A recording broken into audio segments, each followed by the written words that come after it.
Hi everyone, Danielle here. I'm doing a solo playthrough of Earthborne Rangers. Um, just a warning, this is not a tutorial. This is not an official how to play by any means. This is just footage of me playing the game. Um, I can't promise there won't be any mistakes, but I'll try my best to play the way it was intended. So here is the map of the valley. I'm going to just dive right in here. I'm playing solo. I will be starting at the Lone Tree Station, and throughout kind of your campaign, you'll get to explore all of these other locations. You won't really be able to explore the rivers just yet, but any land you'd be able to kind of traverse and travel. Again, we're going to start at Lone Tree Station. All right, so let's look at the book.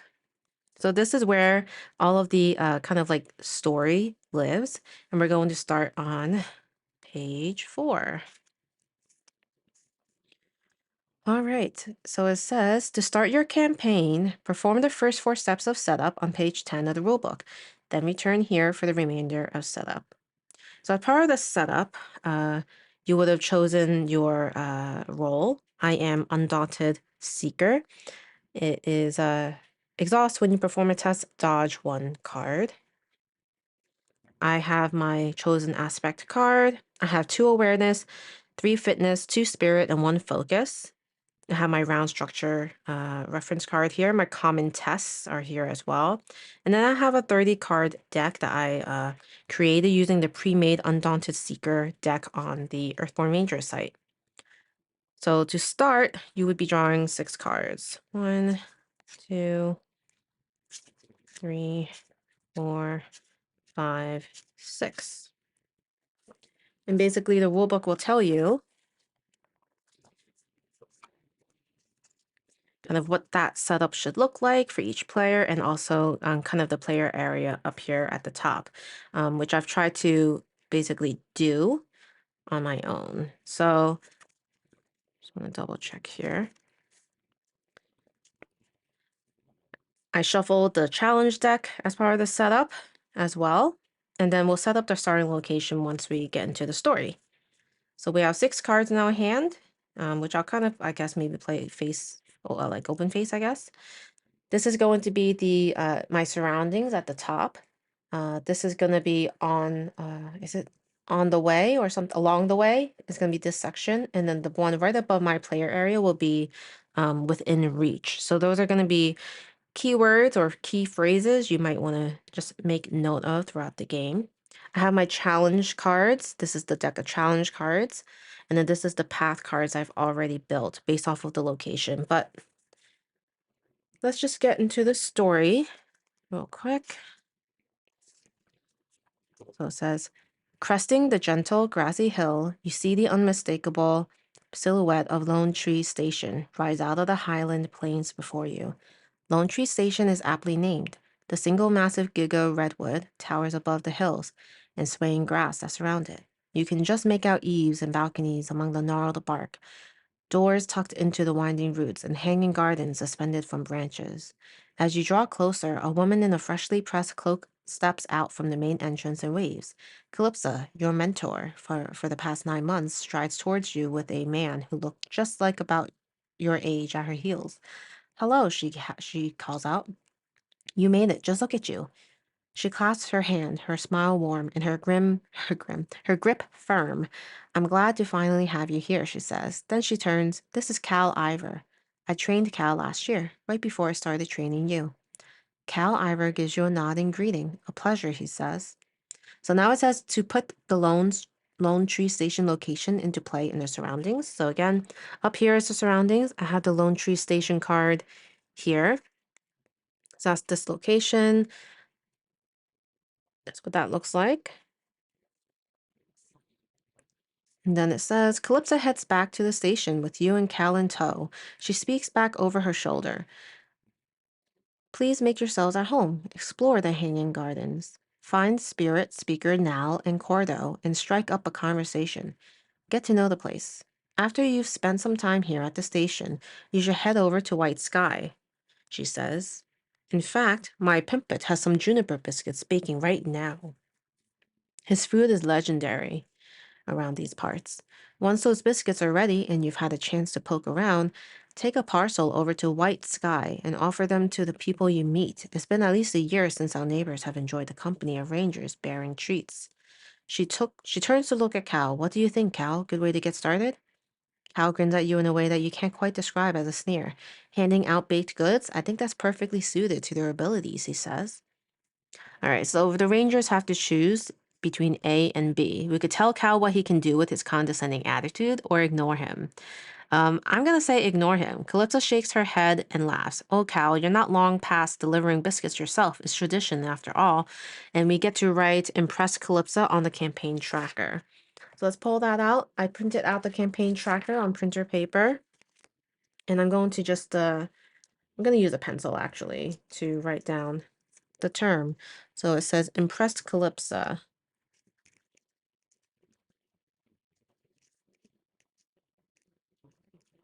So write it on my sheet here on the bottom right of notable events. And then we'll take another look at that shortly. Then we continue reading. Gain the biscuit delivery mission. Added to the mission section of the campaign tracker and put its card into play in the surroundings. All right, so biscuit delivery. We're on day 1. Mission is biscuit delivery. I don't know why I'm writing mission. That's why I do things in pencil. So biscuit delivery. Okay. And then I've already grabbed it in preparation. So we have biscuit delivery. It says, continuing a time-honored ranger tradition, Calypso has tasked you with delivering biscuits to the people of White Sky as your first mission. Find High Pimpot at Lone Tree Station. He'll give you the biscuits and send you on your way.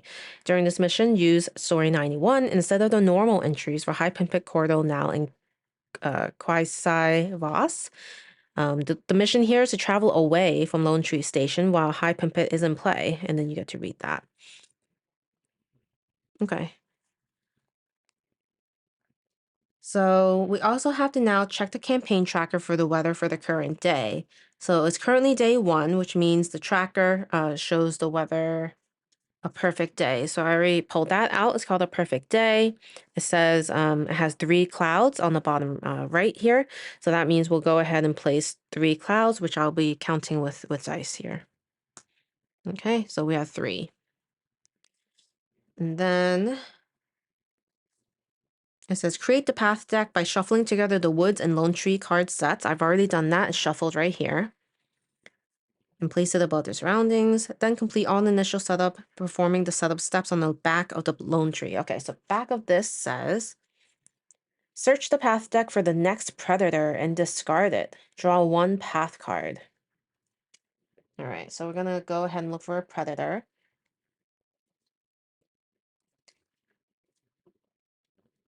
Right.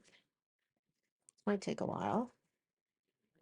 All right, so this is a predator. You can see on the top is a being, predator, mammal, so we'll discard the predator. We'll just put everything back.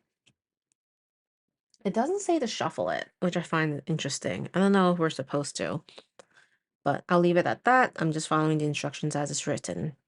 And then it says draw 1 path card. So we'll draw 1. And then here, you'll see an arrow. So this is going to either point up or down. If it's pointed down, it's going to be in our within reach. So I'll just put it down here within reach of me. If it was an up arrow, it would be in this row. Okay, so that was the setup for the Lone Tree Station. And then it says, you're ready to play? Now go explore Lone Tree Station and find High Pimpot. We can put away this book now. And then we'll get situated.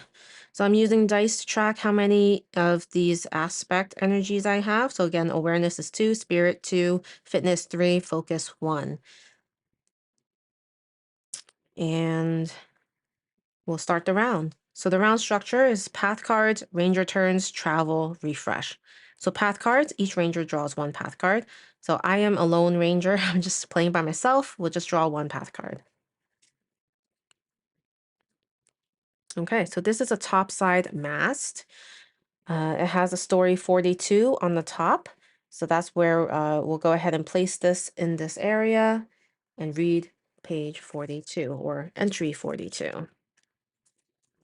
So it says topside mass entered play. So 42.1 is what we'll go ahead and read. High atop Lone Tree Station, you'll find a series of circular platforms of polished wood and forged carbon. During your training on clear, windless days, these platforms served as a refuge. You would often spend your free time in the afternoons bathing there in the sun, sitting in quiet contemplation and looking out over the mirrored surface of White Sky Lake. You'd also look wistfully at the airship known as the Swift, its hull gleaming in the sun, as Ben Aman would climb aboard and launch it into the air. The legs of the vehicle would compress and then extend with a sudden movement, propelling it upwards with tremendous force.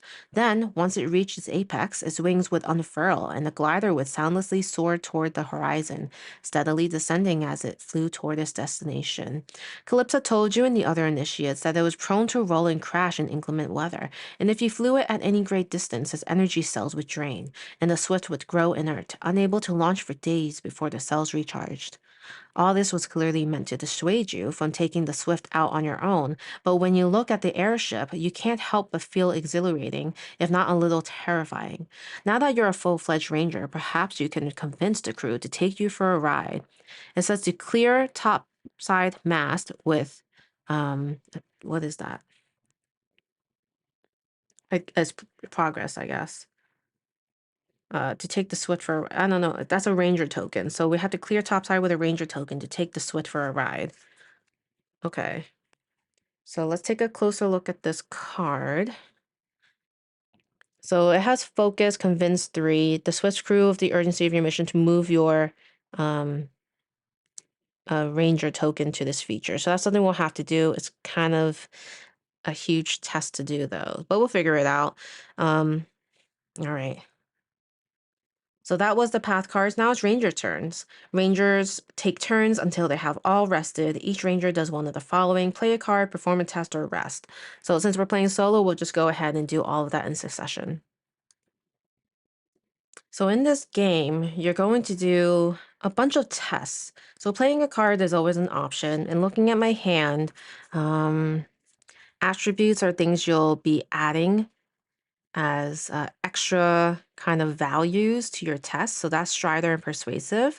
And some of them have additional text. So this one says you can only commit this attribute when interacting with a trail. So I actually can't do much right now because I don't have a trail out. A lot of the keywords are right under the name of the card. It's going to be hard to see unless I call it out. Then we have Persuasive, another attribute card. After you succeed at a test in which you committed this attribute, you may suffer 1 fatigue to add it back into your hand. So that's neat because then it could come right back if I take a fatigue, which I'll go into in just a second. And then we have these other cards. They have costs to play. I would have to spend this specific energy, a focus, spirit, fitness to play these cards at the cost of these, which is currently just 1. And then some of them might come in as gear. You'll notice these 5 squares. They mostly all have a value. You can only have at most 5 slots of gear. So, if I had these 2 gear, this would take up 3 of the 5 slots. If I needed to, equip something else that takes up a 6th slot, I had to discard the gear to make room for it. And some of them come in with counters. So for instance, this reverb locket comes in with 2 echoes. So we'll put two valued dice, and then we have 4 sensors. We'll put a dice with a value of 4. And then some of these other things just have responses. So what's cool about responses is it's kind of a trigger. So iron wool boots response: after you play a moment, soothe 1 fatigue. So another thing to mention is exhaust. So you will be able to use an echo, which starts with 2. Exhaust a card, play the attached moment as if it were in your hand.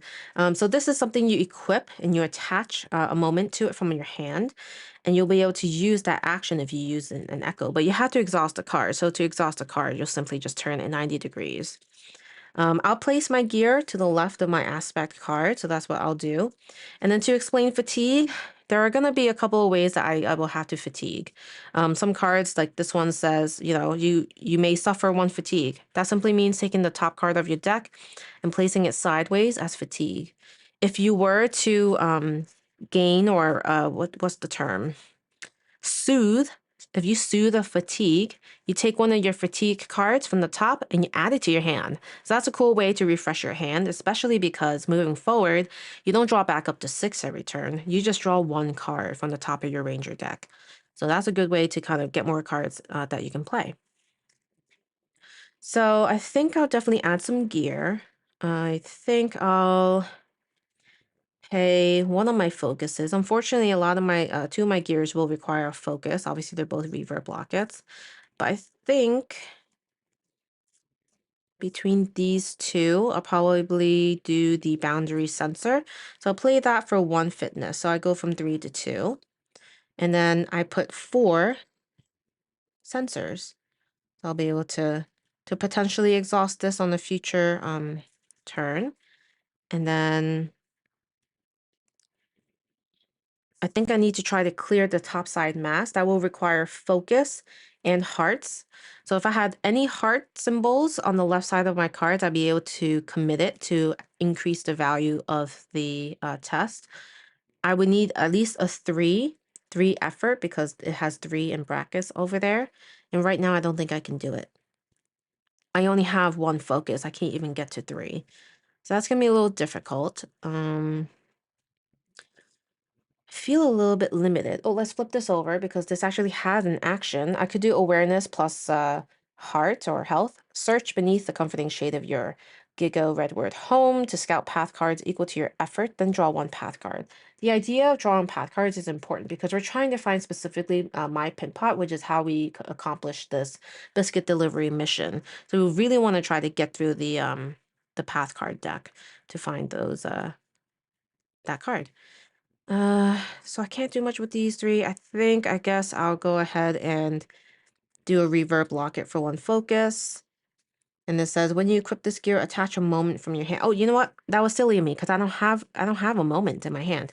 So I'm gonna rewind that and hope for the best next turn. Um, after I rest. Ooh, I don't know if there's much I can do right now. I could hmm, do something with a being. So I could do spirit and connect with the life around you to add progress to being equal to it being equal to your effort. So for the Sitka buck, this is a being. You can see on the top left is a being, prey, and mammal.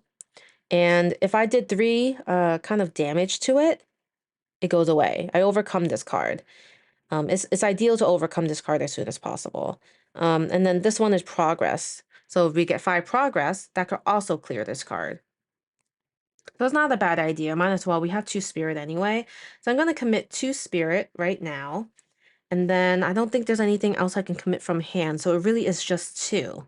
So when you do a test, we're going to do a common test for spirit. And again, our value is 2. And X is the goal that we're trying to reach. If we have at least 1, X is currently the presence. The presence number is on the top right of every card. So we're looking to draw from this challenge deck. Look at the spirit number. It's a -1. This modifies my current effort, which was 2 minus 1. So now it's down to just 1 spirit. And that's what we've got going on for that. So we have 1 effort. We can add 1 progress. So 1 progress to the Sitka buck. All right, so that was that. And now after the test, you have to look at the icon on the bottom of the challenge card that you drew. And then you go from left to right at the top and look at any card that has this icon. And if you can do the ability, you must do it. So right now, nothing happens here, but Biscuit Delivery has one. So let's take a look. So this says if Quasi Voss is not in the path discard, which I know she's not because we don't have a discard anyway. She is drawn by baked goods. Search their value set for Quasi and put her into play. Okay, so value set, we'll have to go into our cards and look for the value set. And then we're looking for that specific card. And here it is. Quasi Voss Rascal is a being, human villager, fatiguing, friendly, persistent. All right, and it says it has story 80. Well, as you remember, we have to keep in mind, and it also goes in within reach because of that arrow. We have to keep in mind that during this mission, we had to use story 91 instead of the normal entry. So now we have to reference story 91. Story 91. Okay, so entered play, as I did. So we go to 91.4, and it says, you feel a tug on your backpack and turn to see a young girl suddenly walking beside you. Hi, she says, do you smell something? Is Hi Pimpot baking his famous juniper biscuits? Can I have one? Which way to the kitchen? So we have to clear Quasi with progress to help her find the kitchen. That's what we want to do. We're going to try to get 3 progress per ranger, which is currently just me, so it's 3, onto Quasi to clear her. All right. So we're going to go ahead and try to focus on doing that. Right now, there's no way we could do that without a spirit. So we use up all our spirit. So that would have been nice to have to add progress to the being. But right now we can't. Hmm. Um,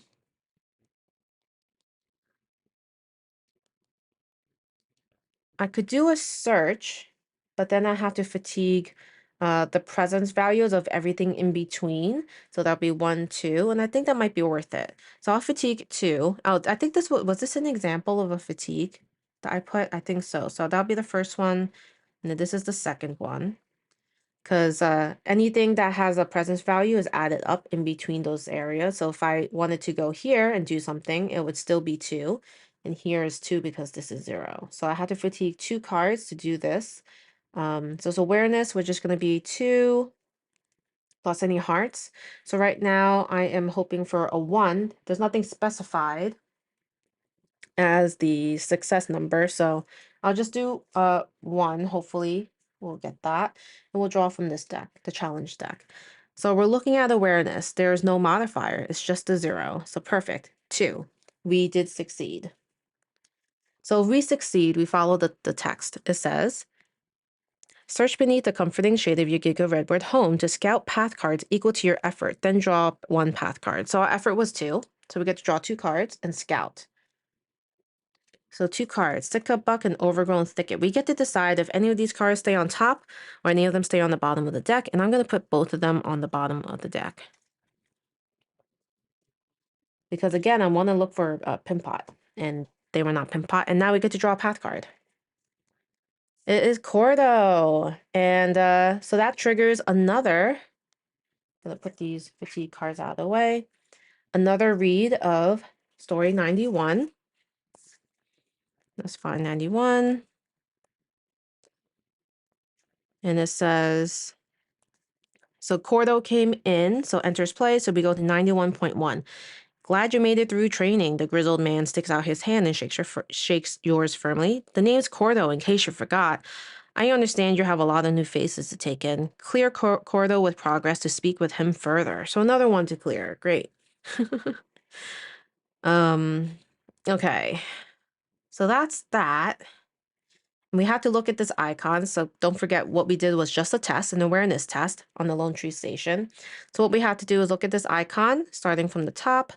We don't have that. And we go here as well. It says if there is an active Sitka doe, the buck charges. There is not a Sitka doe right now, so that's fine. It says if there is an active predator, exhaust it. Nope. Okay, if there are 2 or more active predators, nope. So I'm not even going to bother reading the rest because it doesn't apply. All right. So now we have additional tests on these. Quasi Voss, focus, ask Quasi about her adventures to add being to your then exhaust this being. Focus. I have 1 left. I mean, I guess I could risk it. It doesn't hurt to use up all of your energy before you rest because you get it all back at the beginning of the next round. Yeah, we have to think it through though. Let's see. I think I will do the focus test here. So I'll spend 1 focus right now. And then it says, yeah, so let me flip this and look at focus. It's a +1. So my effort is actually 2. And it says add progress to this being equal to your effort. So that means it's 2 progress. Perfect. So 2.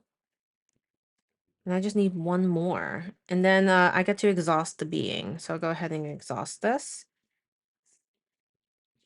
All right. And then I read 80.4. Okay. So it says, you quickly find Quasi's questions to be as constant and regular as the sunrise, though far more frequent. Answering one buys you only a few moments before she thinks of another. However, among her constant and endearing patter, you notice she says something of particular interest. Draw a challenge card, read one entry based on the challenge icon on the card. All right. Okay, so it says, Mama said never go inside the Terravore, but one time I went just to the edge and I peeked inside and I saw something weird and glowy all the way at the back. I think it's treasure. Okay, pretty cool. All right, so with that challenge, I ended up succeeding. I still had to do this icon though. So we have to look for this. So I'm gonna look for the sun icon. So that one triggers if there's another active Sitka, there is not. This is exhausted, so the challenge icon doesn't trigger. Nothing else is out. I had to figure out what that icon is actually. I'm not familiar with that. Let's see. Reshuffle. So that one gets shuffled back into the challenge deck. I think that's what that means.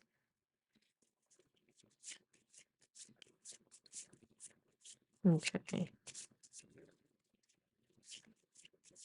So we have 2 fitness left, so we could potentially do a fitness. I think why not? Okay. Um, we'll do fitness and then hunt 2. So we need at least 2 to actually complete it. I'll use a persuasive to bump it up by 1. So it's really 3 effort right now. Discard that card. And then we'll go ahead and draw that challenge card. So fitness is -1. It's 2. Perfect. We still got it. So 2. With core though to add 1 damage to a being. Okay, so for every 2 efforts. So just 1 effort, so I'll add a damage there. And then add an equal amount of progress to core though. So that's gonna be 1. Okay. All right. So that was a success, which is great. Now we look at this icon. It says if this test added progress, add 1 additional. Oh, nice. Okay, so add another one. It did add progress. And then we're looking here. If there's an active predator exhausted, there's no active predator, so we're good. Great. So I think that's all we'll do. I think we're gonna go ahead and just rest. Um, yeah, I'm just gonna go ahead and rest. We don't have any more energy anyways. We can only do a test of any kind if we had remaining energy. We always had to have a base energy so that it can be modified. So at this point, we could decide to travel. We can only travel from a location if the amount of progress on it was met, and we could decide to travel. But right now we can't even do that because we don't have progress on the location yet. All right, so we'll refresh. Ready, all cards. And then we have to look at all the refresh icons too. So refresh, discard 1 cloud from this card. Okay, so it's down to 2. And then it says, if there are no clouds remaining, flip this card. Okay, don't see any other refresh things. And then we'll all draw 1 ranger card. I would say all, but it's just me. It was another attribute. Insightful. Okay. So we have 2 attributes and the rest are gear. I was hoping for a moment card because reverb uses moments. All right. So that was a round of Earthborne Rangers. A lot longer than I thought, but yeah, that was my first round. I'm gonna play this off camera, but you should have an idea of kind of all the exploring you're able to do with the different tests and your aspects. This is a very interesting game. I haven't played a game like this. This like I think people compare this to Marvel Champions or of that liking, and I feel like this is just so different, and the possibilities of what you can do is so expansive, which is probably why so many people like this game in the first place. But yeah, as you can see, there's lots of different tests you can do, lots of meaningful decisions, especially with the stories. The challenge deck adds some kind of luck, I guess, or it really makes things more interesting, especially with the icon on the bottom. So certain things will trigger, some of them the things will trigger in other turns. Um, and what else?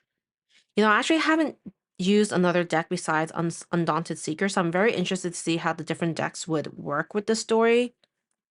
I'm assuming the replayability is there because of the different rangers you can choose. But yeah, I hope this was helpful. At least I gave you the gist of how this game works. If you have any questions, let me know. I'll be playing it for a bit, I guess, just as to see how it goes throughout the story. And yeah, thanks so much for watching. If you haven't already, please consider subscribing, liking, or commenting on any of my videos. Always open to hear what you're playing these days. So many games out there for solo gamers, which is it's an amazing time to be alive, right? All right. Well, I'm gonna end it here. Thanks so much for watching. I'll see you next time. Bye.